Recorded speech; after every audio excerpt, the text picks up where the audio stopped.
Back to another video और आपका आज की वीडियो में स्वागत है। और आज जो वीडियो हम लेकर आए हैं उसका टाइटल है व्हाट इज MSME। तो चलिए देख लेते हैं पहले वीडियो। लेकिन उससे पहले मैं बोलना चाहूंगी कि जैसे मैं बोलती हूँ हेलो एवरीवन, तो कुछ लोग बोलते हैं थोड़ा इसको लो पिच पे बोला करें। तो एक्चुअली क्या है, इतनी एक्साइटमेंट होती ना कि मैं थोड़ा हाई पिच पे चले जाती हूँ लेकिन अब फिर भी कोशिश करूंगी। पहले भी बढ़ते हैं हम आज की वीडियो की तरफ, लेकिन उससे पहले इस वीडियो का इस चैनल का ओरिजिनल लिंक आपको हमारी वीडियो की डिस्क्रिप्शन में मिल जाएगा। सब्सक्राइब करें, लाइक करें, शेयर करें और फॉलो करें इनके चैनल को।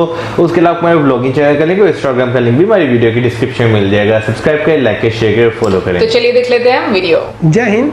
देखिए, हम लोग समझते हैं एमएसएमई पे जो निर्मला सीतारमण ने नया स्टेटमेंट दिया और क्या क्या चीज़ है ये एमएसएमई, इसके बारे में हम डिटेल से समझते हैं। क्योंकि अभी एमएसएमई के पीछे सरकार वैसे ही पड़ी है जिस तरह रामायण में लक्ष्मण जी को तीर लगने के बाद संजीवनी बूटी के पीछे हनुमान जी पड़े हुए थे।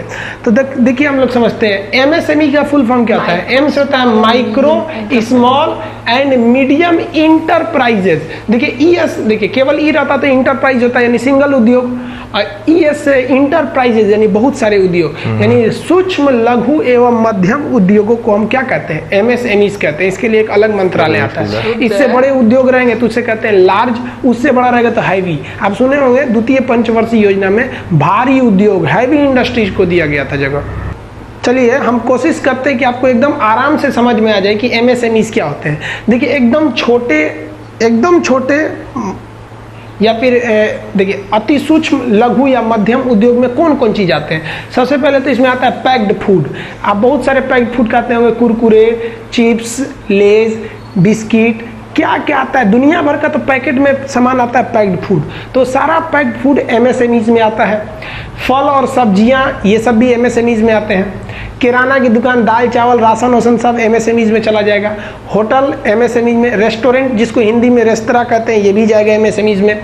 मिल्क पार्लर, सुधा, अमूल, ये वो दुनिया भर का, राज फ्रेश, नमस्ते इंडिया, पराग डेयरी, ये सारे चीज किस में जाते हैं सर, एमएसएमई में। मछली पालन, मुर्गी यानी अंडा वगैरह जो होता है, मुर्गी पालन, बत्तख पालन, ये सब भी एमएसएमई में चले जाते हैं सर। ये एक्चुअली पशुपालन का हिस्सा है, तो ये भी बहुत माइक्रो उद्योग में जाते हैं सब।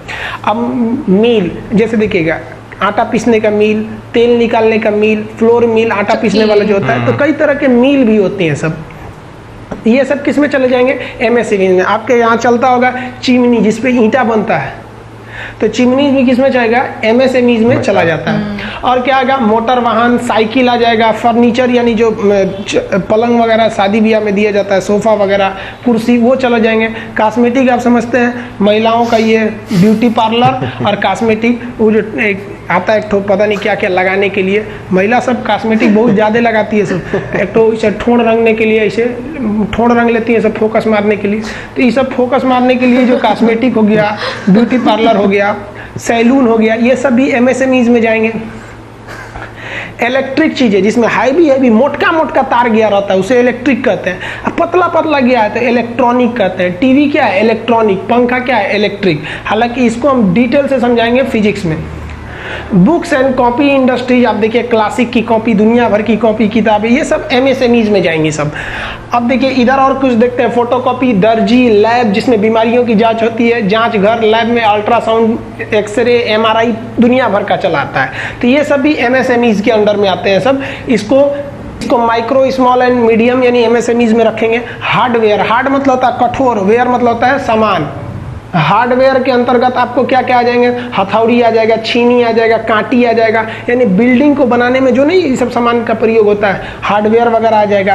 कारपेंटर के सामान आ जाएंगे, पेंट वगैरह आ जाएंगे, लेदर, चमड़ा उद्योग, ये सब एमएसएमई में आएंगे। इतना ज्यादा होते हैं एमएसएमई जिसका कोई हद नहीं। तो ये एमएसएमई की हम केवल कुछ एग्जाम्पल लिखे हैं। एमएसएमई के टोटल 6500 प्रोडक्ट होते हैं। तो चलिए हम समझते हैं कि एमएसएमई के इतने महत्व क्या है, फिर देखेंगे चेंजिंग क्या हुई है। तो इंपॉर्टेंस मतलब महत्व देखिए क्या है एमएसएमई के महत्व। पहला कि हिंदुस्तान में कुल रोजगार का 45% रोजगार केवल एमएसएमई ने दे रखा है। यानी एमएसएमई इंडस्ट्री डूबा तो 45% लोग बेरोजगार हो जाएंगे। सोचिए, सबसे ज्यादा रोजगार दे रखा है एमएसएमई। अब हम समझते हैं निर्यात यानी एक्सपोर्ट, विदेश में जो निर्यात होता है उसका आधा तो यही कर देता है एमएसएमई। टोटल निर्यात का 50% एक्सपोर्ट केवल एमएसएमईज के माध्यम से होता है, इसलिए इसे बचाना और जरूरी हो जाता है। उद्योग जितने कल कारखाने देखते हैं उसका 90% कल कारखाना, जितने भी कारखाने हैं उसका 90% कारखाना एमएसएमईज का होगा। या तो उसमें कुछ सामान बनेगा, किराना, फर्नीचर, कॉस्मेटिक, कुछ भी देखिएगा आप A to Z कारखाना देखिएगा 90% एमएसएमईज के ही होते हैं। बाकी लार्ज स्केल या हैवी इंडस्ट्रीज के होंगे 10% में। प्रोडक्ट यानी आइटम देखते हैं कि ये कौन कौन से आइटम को ये बनाते हैं, तो लगभग ये 6500 आइटम बनाते हैं। कोल्ड ड्रिंक से लेकर कुरकुरे से लेकर ऐसे गिनते रह जाइएगा, 6000 आइटम बनाते हैं। यानी अगर एमएसएमईज इंडस्ट्री डूबा तो आपके 6000 आइटम्स के कारखाने डूबेंगे। आपका 50% निर्यात रुक जाएगा, 45% लोग बेरोजगार हो जाएंगे। इतना भयानक 90% उद्योग बर्बाद हो जाएगा आपका। टोटल जीडीपी का लगभग ये 10% कंट्रोल करके रखे हैं। मोदी जी ने टोटल जीडीपी का कितना दिया है? 10%, 20 लाख करोड़। तो सोचिए मोदी जी ने केवल एमएसएमईज को दे रखा है। तो ये एमएसएमईज बहुत जरूरी है।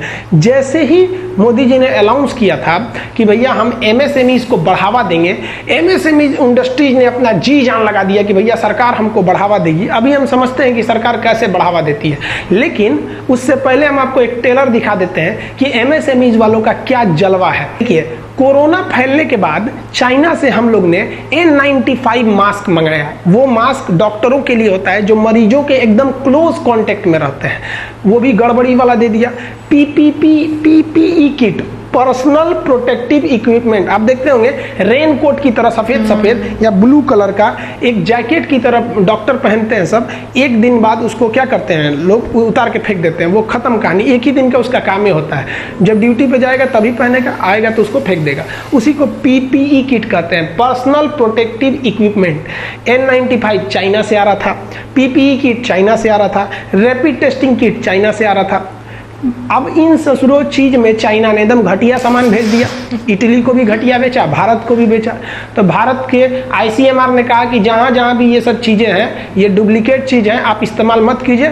भारत सरकार ने चाइना के इन सामानों को पैक करके लाद के पानी वाली जहाज में भेज दिया, ले जाओ चाइना, ये आपका जरूरत नहीं है। तो चाइना ने कहा कि काहे वापस भेज रहे हैं, आपको यूज करने नहीं आता है, आप घमंड में वापस भेज दिए हैं, आप ये बनाइएगा कैसे। तो भारतीयों को चैलेंज नहीं करना चाहिए। यहाँ वही जगह है जहां से सिकंदर हार के गया है। इन एमएसएमईज वालों ने बड़ी चोटी एक कर दिया और आज की तारीख में भारत प्रतिदिन 2 लाख N95 मास्क बना रहा है। 2 lakh N95 mask, 2 lakh PPE kit पर दिन बना रहा है और 2 lakh rapid testing kit per day बना रहा है। यानी PPE किट भी 2 लाख, N95 भी और रैपिड एक्शन किट भी 2-2 लाख हर दिन बना रहा है। और इसको ये 4 लाख प्रतिदिन करने वाले हैं। तो ये आप जो शुरू में न्यूज आ रही थी कि भारत में इन सब चीजों की कमी है, इन सारी कमियों को दूर कर दिया हमारे एमएसएमईज ने। इसलिए निर्मला सीतारमन ने एक बहुत बड़ा ऐलान कर दिया कि हम अब एमएसएमईज को बढ़ावा देंगे। तो चलिए हम समझते हैं कि अब क्या क्या बढ़ावा दिया जाएगा। आई होप आप समझ रहे होंगे इस टॉपिक को। इसका एक स्क्रीनशॉट लीजिए, फिर आगे हम समझाते हैं एमएसएमईज के बारे में। देखिए, जो एमएसएमईज थे, इसका जो पहला रूल था, जो पुराना नियम, वो 2006 के हिसाब से था। 2006 के एक्ट में कहा गया था कि परिभाषा दी गई थी कि किसे आप माइक्रो में रखेंगे, किसे स्मॉल में रखेंगे, किसे मीडियम में रखेंगे। अब देखिए, हम एक एग्जांपल में देखते हैं। जैसे अगर कोई मीडियम इंडस्ट्रीज है तो उसे अपना 12% टैक्स देना पड़ेगा। अगर स्मॉल है तो 10% टैक्स देना पड़ेगा, और माइक्रो है तो उसे 8% टैक्स देना पड़ेगा। यानी ज्यादा फायदा किसमें है? माइक्रो वालों को कम टैक्स देना है। तो ये हम परिभाषा समझते हैं। वह उद्योग माइक्रो उद्योग कहलाता था जिसको स्टार्ट करने के लिए 25 लाख की इन्वेस्टमेंट की जरूरत थी। 25 लाख में अगर आपका इन्वेस्टमेंट है तो माइक्रो उद्योग में जाता था। 5 करोड़ तक का इन्वेस्टमेंट है तो स्मॉल में जाता था। 10 करोड़ का इन्वेस्टमेंट है तो वो किस में चला जाता था? मीडियम में चला जाता था। तो इस हिसाब से जाता था, इन्वेस्टमेंट के हिसाब से। हालांकि इसमें सर्विस के मामले में अलग था, सर्विस के लिए इसके लिए 10 लाख था, इसका 2 करोड़, इसका 5 करोड़, वो अलग से बता देंगे जब हम आपको सर्विस सेक्टर पढ़ाएंगे। तो अभी उस पर नहीं ध्यान दीजिए। अगर कोई उद्योग 25 लाख लगा के आप खोल रहे हैं तो आप सरकार को बताइएगा ना कि हमारा इतना इन्वेस्टमेंट हुआ है। मान लीजिए आपने 30 लाख इन्वेस्ट कर दिया तो वो इसमें किस में चला जाएगा? स्मॉल में चला जाएगा। और अगर वही आप केवल और केवल अगर आप मान लीजिए 25 लाख इन्वेस्ट किए रहते तो आपका चला जाता है स्मॉल, माइक्रो में आपको कम टैक्स देना पड़ता, यहाँ जाएंगे तो ज़्यादा, यहाँ जाएंगे तो और ज़्यादा, लेकिन ओवरऑल इनको कम टैक्स देना पड़ता है। ये 10 से 15% में रह जाते हैं, और जो हैवी इंडस्ट्रीज में जाते हैं ना उनको 30% टैक्स देना पड़ता है। तो सरकार क्या चाह रही है कि इनको और छूट दिया जाए। कैसे? तो जो न्यू एक्ट आया है उसमें कहा गया है कि देखिए, वैसा उद्योग माइक्रो कहेंगे ना जिसको खोलने के लिए 1 करोड़ की जरूरत है, यानी अगर 1 करोड़ रुपया लगा के भी आप बहुत बड़ा उद्योग खोलते हैं तो सरकार बहुत कम टैक्स लेगी। सोचिए, पहले 1 करोड़ लगा दीजिएगा तो चले जाइएगा स्मॉल वाले में, इसमें 25 लाख से जहां ऊपर गए तो स्मॉल में चले जाएंगे, तो फायदा हुआ कि नहीं? तो इसमें 2 चीजें कहा गया है कि अगर आपका इन्वेस्टमेंट 1 करोड़ है और 5 करोड़ का साल भर में टर्न ओवर हो रहा है तो भी हम आपको माइक्रो यानी बच्चा की तरह ट्रीट करेंगे। कुछ गलती भी कर दीजिएगा तो चलेगा, सरकार एकदम ऐसा नहीं है कि आपको बंद करा देगी। स्मॉल वाला में जहां 5 करोड़ लिमिट थी उसको बढ़ा के कर दिएगा 10 करोड़। भैया 10 करोड़ लगाओ, अब 50 करोड़ का टर्नओवर करो, हम बहुत कम टैक्स लेंगे क्योंकि तुम लोग संजीवनी बीटू है हमारे देश के लिए। और मीडियम वालों को भी कहा है कि भैया पुराना छोड़ो, 10 करोड़ 20 करोड़ लगाओ और 100 करोड़ का टर्नओवर करो, हम तुम लोग को MSME की तरह ट्रीट करेंगे कि बाबू ये अच्छे हैं सब, इनकी ओर ज्यादा ध्यान नहीं दीजिए, ये देश को बचा के रखते हैं सब, देश के लोगों की जरूरत की चीजें बनाते हैं सब। तो ये नया समझ में आ गया। अब हम समझते हैं कि MSMEs को वह कौन सी ऐसी बेनिफिट, वह कौन सा ऐसा छूट दिया जाता है जो लार्ज इंडस्ट्रीज या हैवी इंडस्ट्रीज को नहीं दिया जाता है। तो देखिए, सबसे पहला, बैंक इनको इजीली लोन दे देती है, आराम से लोन दे देती है, क्योंकि इनकी गारंटी सरकार ले लेती है कि ये भागेगा नहीं। समझ में आ गया? हैवी सबको जल्दी लोन नहीं मिलता है। दूसरा, इनको जो लोन दिया जाता है उनका इंटरेस्ट रेट, ब्याज दर बहुत कम होता है। MSMEs में तीनों को कम दिया जाता है, ऐसा नहीं है कि हाँ इसको बहुत कम, इसको थोड़ा ज़्यादा, लेकिन 1-2% का अंतर होता है। और हैवी इंडस्ट्रीज वाले ससुरन को 15% के ब्याज दर पे देगा। इन सबको मान लीजिए इसको दिए 8-9, इसको 10, लेकिन हैवी वाले को 15% का ब्याज लगा देगा। तो पहला फायदा कि इन लोग को क्या हो जाता है भैया कि इंटरेस्ट रेट कम लगते हैं। दूसरा, टैक्स कम लग जाता है, इन लोग को बहुत कम टैक्स देना पड़ता है। अब ऐसे समझिए कि अगर आप कोई ऑयल रिफाइनरी खोलते हैं तो हैवी इंडस्ट्रीज में जाएगा, उसमें कुल कमाई का ससुरा 30% दीजिए सरकार को टैक्स, और अगर आप MSMEs में किसी में आते हैं तो 12% दीजिए। फायदा है कि नहीं MSME में? तो सरकार पूरी तरह MSME को बचा रही है। क्यों? अभी हम बता दिए, क्योंकि भैया 45% रोजगार वही दे रहे हैं, 50% एक्सपोर्ट वही कर रहे हैं, 6500 से ज्यादा आइटम बना रहे हैं, तो ये सब उनका फायदा है। दूसरा, लाइसेंस सरकार आराम से दे देती है कि हाँ भैया आप लाइसेंस ले जाइए, आपको कोई दिक्कत नहीं है। जैसे आप देखिए ध्यान से, एग्जाम्पल में देखिएगा, आप अपने शहर में नोटिस किए होंगे कि कुछ ऐसे सड़कें होती हैं जहां पर टेम्पू को या जीप को नहीं जाने दिया जाता है, लेकिन हवाई बैटरी से चलने वाला रिक्शा कोनो गली में घुस जाता है।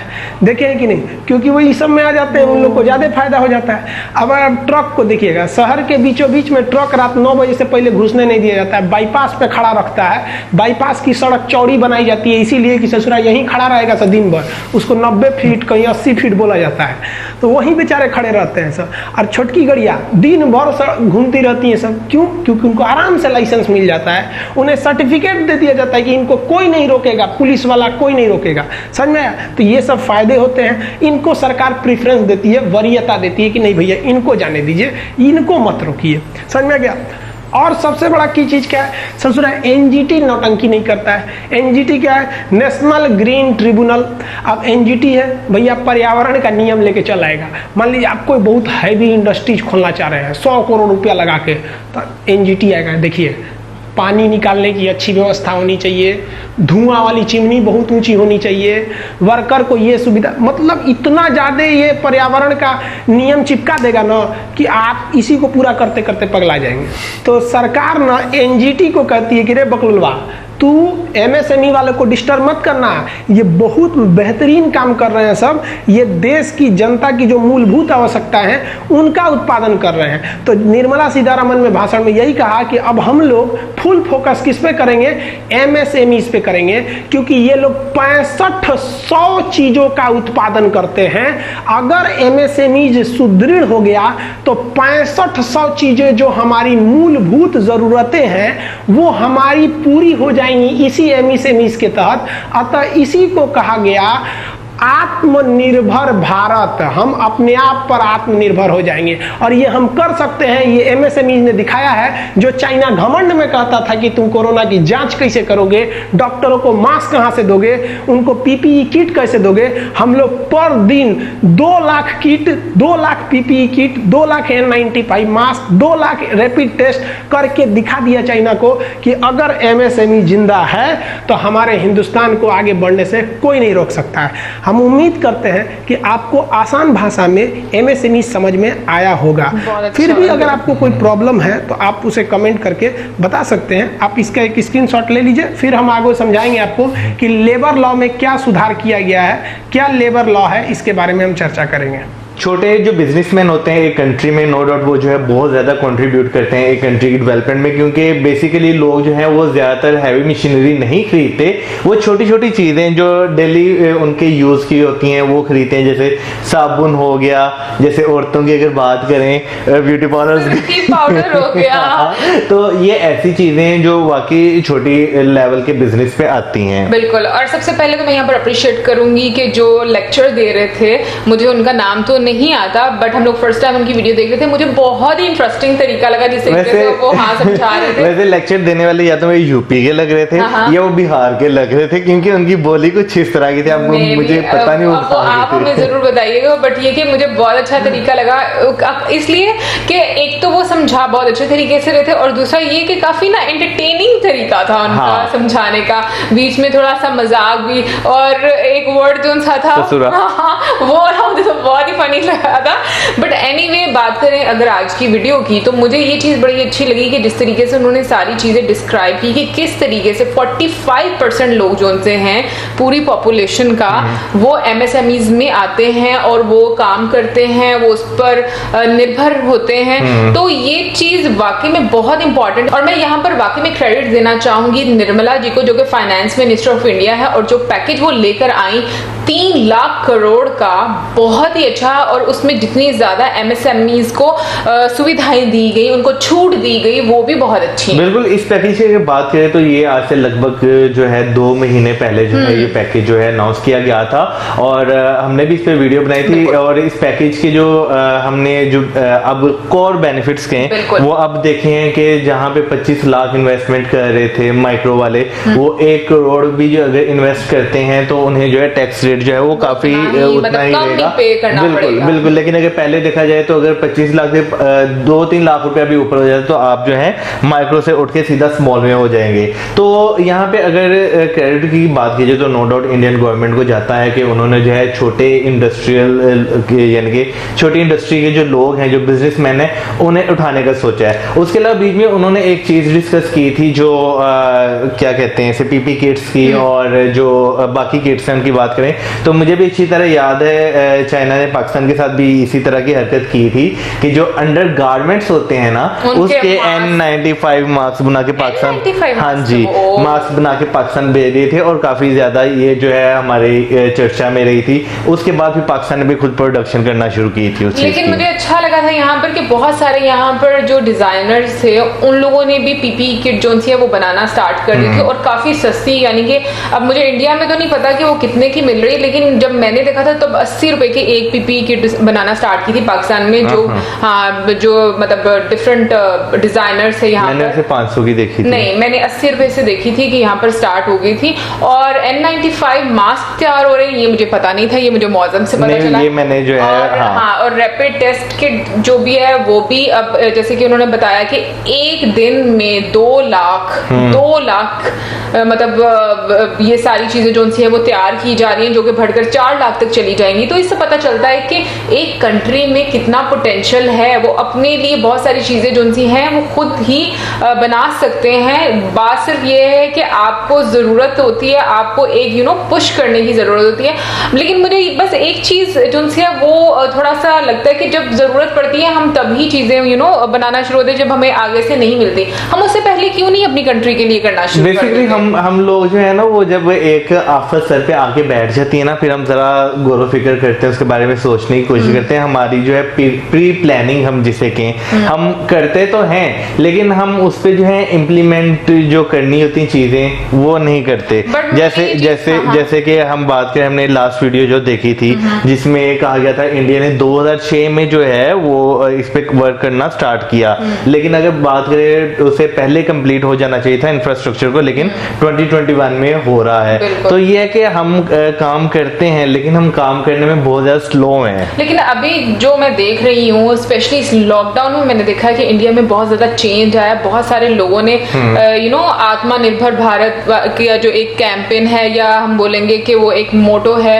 उसको लेकर चल रहे हैं। तो ये चीज वाकई में बहुत अच्छी है, और मेरा ख्याल में ये चीज हम लोगों को भी समझनी चाहिए, हम लोगों को भी समझनी चाहिए कि बाकी में जिन चीजों की हमें जरूरत है, हमारी कंट्रीज में इतने ज्यादा रिसोर्सेज हैं कि हम उनको यूटिलाइज करें, और वक्त आने पर ही नहीं, वक्त से पहले ही हमारे पास वो चीजें अवेलेबल होनी चाहिए।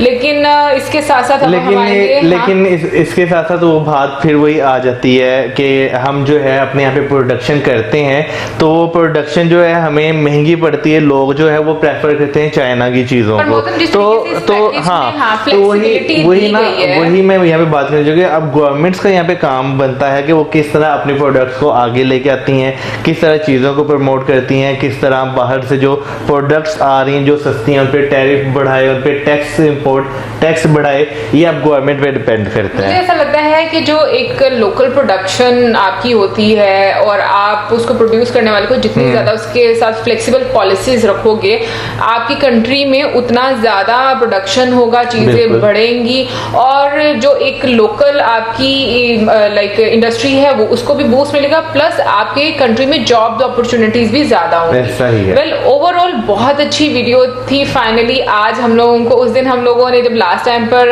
वीडियो जब पैकेज अनाउंस हुआ था तब वीडियो देखी थी, लेकिन जैसे मौसम बोला कि आज हमने उसके कोर पॉइंट्स को देखा है कि कौन कौन से 6500 हम बोलेंगे कि छोटी मोटी सारी चीजें उसके अंदर आती हैं, और उसका भी हम लोगों को पता चला है। और मैं ये बोलूँगी ये काफी ज्यादा नॉलेजेबल वीडियो थी। और इसी के साथ हम आपसे चाहेंगे इजाजत। जाने से पहले मैं पूछना चाहूंगी कि आपको ये वीडियो कैसी लगी।